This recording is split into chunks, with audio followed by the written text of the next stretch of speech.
This week, the Jubilee channel released an episode that was originally called Christian versus 20 Atheists featuring Jordan Peterson.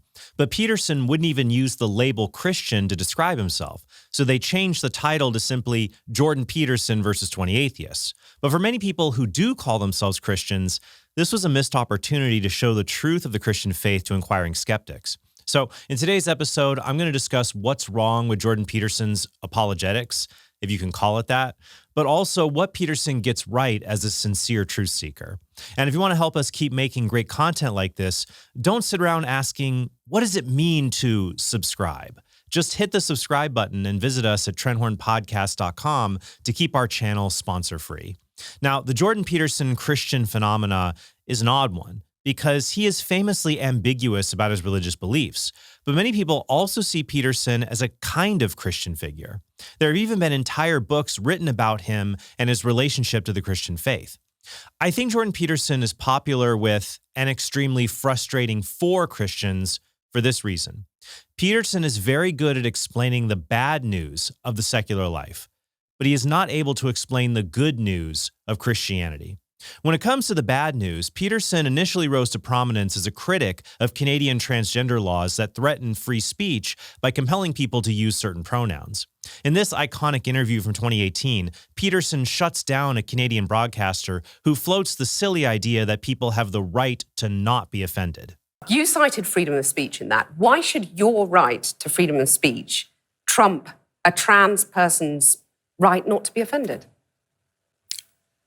Because in order to be able to think, you have to risk being offensive. I mean, look at the conversation we're having right now. You know, like you're certainly willing to risk offending me in the pursuit of truth. Why should you have the right to do that? It's been rather uncomfortable. Well, I'm very glad I put you on the spot. Well, I'm very glad that I have exercised my freedom of speech. You get my point. It's like you're doing what you should do, which is digging a bit to see what the hell's going on. And that is what you should do. But you're exercising your freedom of speech to certainly risk offending me. And that's fine. I think more power to you as far as I'm concerned. So you haven't sat there and... I'm just trying to work that out. I mean...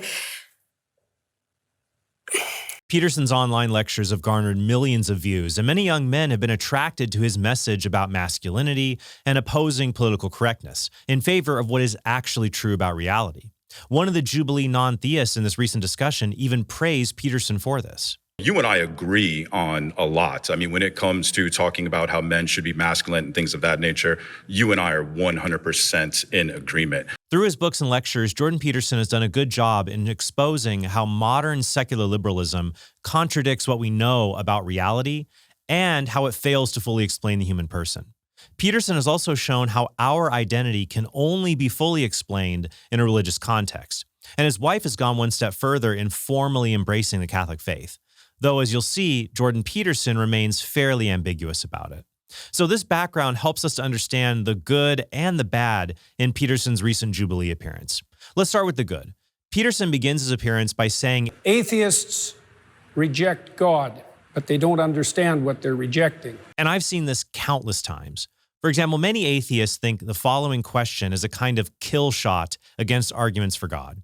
If God created everything, then what created God? However, the question assumes that God is just one superpowered thing among other things. And so saying God caused the universe doesn't answer the question because God is just one more thing that also has to be explained.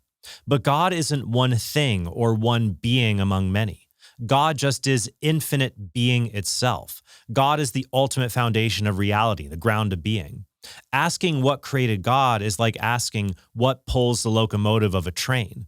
A locomotive is not like a boxcar or other cars on the train because it gives motion to all the other cars without receiving motion itself.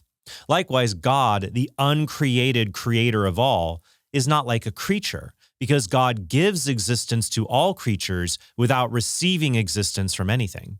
Philosophers say God's essence, or what God is, just is existence, or that he is. That's why God told Moses in the burning bush that his name is I am that I am. Now watch as these two atheists who engaged Jordan Peterson, in spite of their individual claims to being well-informed on religion, treat God as just one being among many. And if you don't believe in certain gods, then you should reject the Christian God as well. There are as many gods out there as there are believers because everybody has mutually exclusive and different views of what God is. I don't know anything about the Polynesian deity Lono. So you're rejecting something without knowledge of what you're rejecting. I'm not rejecting it. No more than I'm rejecting believe in anything Lono? that I don't know anything about. Do you believe in Lono?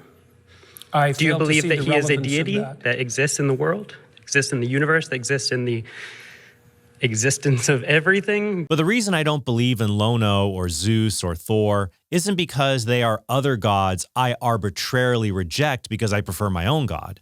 It's because those things are not God at all. They fail the definition because God, as St. Anselm said, is that which no greater can be thought. God is a maximally great being. So if Lono or Thor or the flying spaghetti monster had some limit in being finite or bound by time or space or being contingent, then they just aren't capital G-O-D. They're not God, full stop. That's why I don't believe in them as God. Now, I might believe in them through other frameworks. For example, there could be a powerful creature like a demon that calls itself Lono, or some other name of a deity that is worshipped by people falsely but is not actually God.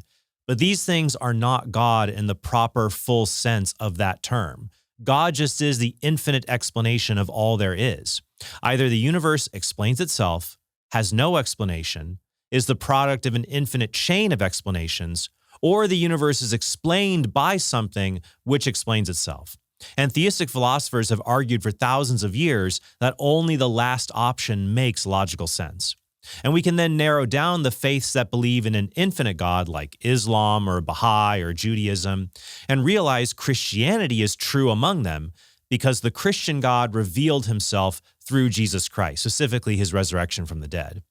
Next, Jordan Peterson does a good job of showing that secular morality isn't all it's cracked up to be when he engages critics on the claim that Morality and purpose cannot be found within science. And here he does a good job of showing that while science can describe behaviors and provide evolutionary explanations for why humans and chimpanzees and other social animals engage in certain behaviors, science cannot explain why we have a moral duty to engage in those moral behaviors. We have examples of chimpanzees who actually have a basic understanding of fairness, right? If you give a chimpanzee 2 grapes, right, and his buddy gets 3, right? He actually freaks out. But we have similar examples where we do animal tests, right?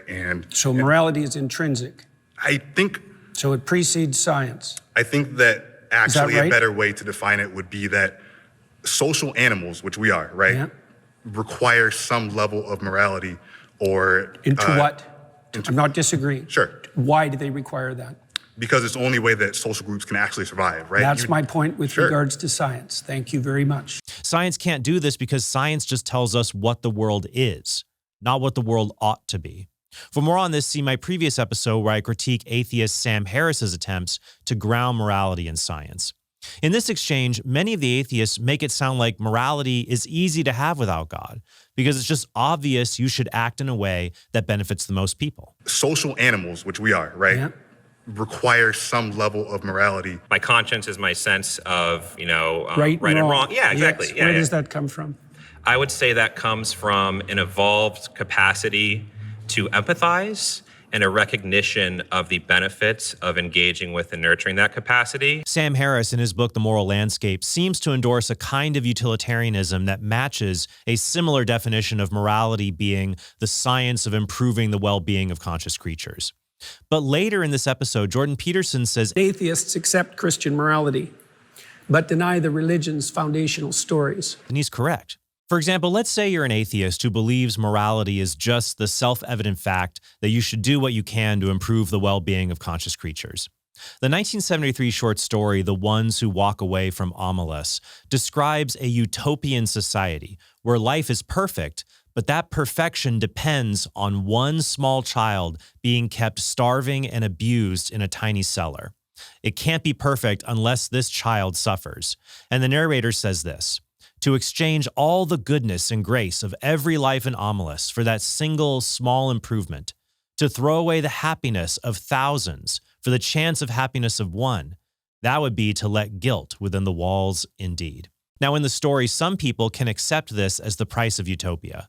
but others are disgusted and they walk away from this supposed paradise. And most of us consider that those who walk away are the heroes of the story who did the right thing. Now, granted, that's a science fiction example, but throughout human history, slavery was justified on the grounds that people do not have equal rights, and it was in the best way to promote everyone's interests through an institution like slavery. Now, Jordan Peterson is good at pointing out that slavery was universal in human history, but it was distinctly Christian principles that eventually brought about its global abolition. We're talking about slavery. So many people bolstered it based on the Everyone Bible. Based on the Bible. They looked at it and they true. justified it in the United States and the Deep South. They justified slavery Yeah, but based the on main the Bible. the main thrust of Protestant thought in particular was stringently Yes. against slavery, and it was about the only movement in the history Yes. of the human race that Yes. had an anti-slavery direction. All human societies were slave-owning, so Yes. you can't blame that on the Bible. If humanity decided... Oh, wait, address that first. What, about all slavery? human societies were slavers, so you can't blame that on the Bible. Well, you can say it bolstered it. Well, not if you look at the broad sweep of history. So whether it's a hypothetical like the ones who walk away from Omelas or horrifying real-life examples, secularism has a difficult time explaining in a non-arbitrary way why we should treat everyone as having equal rights, even though we are all unequal in our abilities. And it can't explain why we should not exploit the minority if that will end up helping the majority. As Commander Spock would say, were I to invoke logic, logic clearly dictates that the needs of the many outweigh the needs of the few. But another problem is that this does not mean you should never cause a single creature to suffer in order to improve the well-being of others. When we incarcerate a murderer for life, we harm his well-being, but we also improve many other people's well-being by making them feel safer. Of course, you'll say that's different because the murderer deserves to suffer, but the child in Omelas does not deserve to suffer, which adds a new equation into the moral calculus science cannot discern. The idea that human beings deserve to be treated in certain ways based on their actions or even their intrinsic moral worth. For example, you could improve the well-being of conscious creatures overall by painlessly euthanizing disabled children after birth, even mildly disabled children. But almost everyone agrees that this would be murder, not morality. So once again, Peterson is good at showing why the bad news is bad. But because he has not fully embraced a correct understanding of the Christian faith, he cannot explain why the good news is so good about how Christ redeems us and the whole world. For example, consider Peterson's answer to the question, if there is a God, what's the purpose of life? If there is a God, what is the purpose of life? Well, in the Christian tradition, the purpose of life is to engage in voluntary, upward, self-sacrifice so that the kingdom of heaven can be established on earth. So you're trying to make it to heaven and avoid hell? Yes, that's a good way of thinking about it. What is the purpose of heaven? Do you understand? So here's the deal. At we can get it's into the an opposite infinite... of endless suffering. Like with many of Peterson's answers, there are glimpses of the truth here, but not the main point. In contrast to Peterson's answer, the Baltimore Catechism says this. Question, why did God make you? Answer, God made me to know him, to love him, and to serve him in this world, and to be happy with him forever in heaven. But it seems that for Jordan Peterson, what matters is not so much what you believe, or even your relationship with God, but what you do. The purpose of life is to inaugurate the kingdom of God. Heaven is, at minimum, a life without suffering. Or consider his other answers about what it means to believe being rooted in what you do rather than what you say. Optimally, what you say and what you do would be brought into harmony. But I would say if you had to prioritize, it should be what you attend to and what you act first. And that's what Christ actually says in the Gospels, because he points to the Pharisees, for example, who say all the right things, but don't do any of the right things, and points out very clearly that that's not acceptable. So it seems like Jordan Peterson is not interested in identifying as a Christian as much as he's interested in living like a Christian. And that has some merit, because the Bible routinely condemns people who claim to be religious, but don't live that way. But this kind of anonymous Christian or Christian in deed but not creed, that can only take you so far. It's not the kind of faith you should have if you're advertised as someone who is publicly defending Christianity against atheists out to attack it. The part of the Jubilee episode that got played the most online is this exchange, where Peterson says everybody, including atheists, worship something. And one of the atheists, Danny, tries to trap Peterson by linking him to the Catholic faith. What's your definition of worship? Attend to. Attend to. Prioritize. Do Catholics sacrifice for. What do Catholics attend to? Do they prioritize Mary over all other human beings? No, I didn't say overall, did I? I didn't add that to my definition. You understand? I said there was a hierarchy as well. You attend to So you can attend to something trivially, or you can attend to it deeply. Okay, now you're adding stuff to the definition. But your original definition... I added the hierarchy part at the beginning. What's making this exchange problematic is that we have to define the word worship. What does worship mean? Now, I know Jordan Peterson gets grief about over-defining words, but a lot of people, atheists and even many Christians, think worship is a binary category. Worship is something you either give to God or to no one else. You give it to God alone. But traditionally, the word worship has a range of meanings based on the idea of giving someone his or her worthship, giving him or her what she is worth. It's why we call a judge your honor, or in Canada, some mayors are called your worship. That's why Catholics give the saints what they are worth, the respect that they are due, and what God has done in their lives. And Catholics give even more respect and worth to the Blessed Virgin Mary, who said that all generations would call her blessed. But Catholics only give the highest worship, sacrifice, to God, because God is the foundation of all reality and deserves our highest worship. But this whole part of this exchange, it just seemed odd to me, like it was a Protestant trying to trip up an apostolic Christian. But then it gets thrown for a loop with Jordan Peterson's response. Are you familiar with the Immaculate Conception? Why is that relevant? Because you go to a Catholic church, don't you? Or you've attended recently. You're interested in Catholicism, aren't you? Sure. All right. Are you familiar with their doctrines? Somewhat. Okay, you're Their familiar. doctrines are very How do they deep. regard Mary? Why are you asking me that? Because you're a Christian. You say that. I haven't claimed that. Oh, what is this? Is this Christians versus atheists? I don't know. You don't know where you are right now. Don't be a smartass. Well, and I mean either you're a Christian or you're not. I won't talk to you if you're a smartass. Oh, either you're a Christian or you're not. Which one is it? I could be either of them, but I don't have to tell you. You don't have to tell me. I was under the impression I was invited to talk to a Christian. Am I not talking to a Christian? No, you were invited to. I think everyone should look at the title of the YouTube channel. You're probably in the wrong YouTube video. You're really quite something, you are. Aren't I? But you're really quite nothing. Right, you're not a Christian. Okay, I'm done with him. I agree this was really frustrating because this roundtable was advertised, at least initially, to the atheists who were invited as a chance to debate a Christian.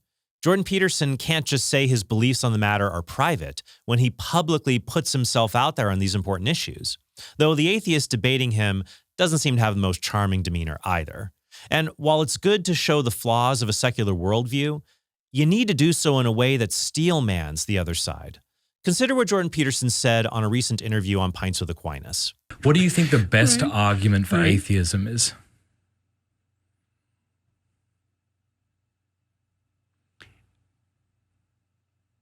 I don't think there is a good argument for atheism. I think it's based on a fundamental misunderstanding about the nature of the world. So it's just, it's what would you say? It's an illegal chess move. But even St. Thomas Aquinas said that the problem of evil and the possibility of a natural explanation for existence, these represented arguments for atheism that were at least worth engaging. And so Aquinas offers a response to them. The kind of dismissive rhetoric Jordan Peterson puts forward isn't helpful when you're trying to engage people who disagree with you. Now, we also need to remember that Jordan Peterson is a psychologist, not a philosopher. He has some good insights on the human condition. But when it gets into deeper metaphysical questions, I think he ends up over his skis. But the biggest frustration is that Jordan Peterson will get really, really close to affirming the Christian faith, and then he'll retreat again when it seems like he's basically there. Consider what Peterson said to Alex O'Connor about Christ's resurrection. If I went back in time with a Panasonic video camera and put that camera in front of the tomb of Joseph of Arimathea, would the little LCD screen show a man walk out of that tomb? I would suspect yes. So that to me seems like a belief in the historical event of the resurrection, or at least of Jesus leaving the tomb, which means that when somebody says, do you believe that Jesus rose from the dead? It doesn't seem clear to me why you're not able to just say, it would seem to me yes. Because I have no idea what that means. And neither did the people who saw it. It's just sad to see someone who is clearly thoughtful on important questions be unable to fully embrace the truth God has revealed. I think part of this comes from Jordan Peterson's self-doubt and thinking that in order to be a free thinker who questions paradigms and seeks out the truth, that he himself cannot be put in any neat and tidy boxes. Consider what Jordan Peterson said about whether he'd ever follow his wife's example and become Catholic. What is stopping you from embracing the faith of your wife? You mean all those pesky Catholics? I don't know if anything is stopping me. What's holding you back? I don't think anything's holding me back. Everybody's got their own destiny. And so... Is it in yours? Is it in mine?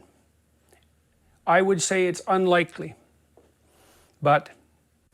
Why do you say unlikely?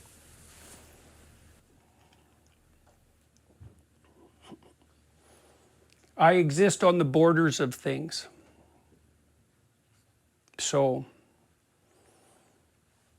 why is that? I don't know, but that's how it is. I'll close with what I said previously in my episode on political Christianity, which I'll link to below, because there are other figures in that movement who have issues similar to Jordan Peterson.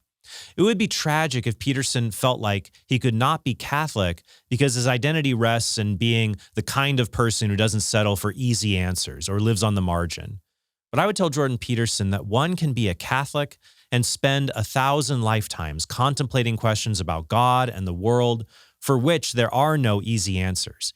And many of the saints are people that do not fit into neat and tidy boxes. And also, it's okay to sometimes just have an easy answer. In the interviews that he gives, it's clear that Jordan Peterson loves his wife, Tammy. And the meaning of those words, he loves his wife, are patently obvious to him. No qualification is needed. Now, we shouldn't have an immature, childish faith, but we should have the faith of a child and trust God in the same way that a toddler trusts his parent in the midst of a baffling world. That's why our Lord said, "Unless you turn and become like children, you will never enter the kingdom of heaven."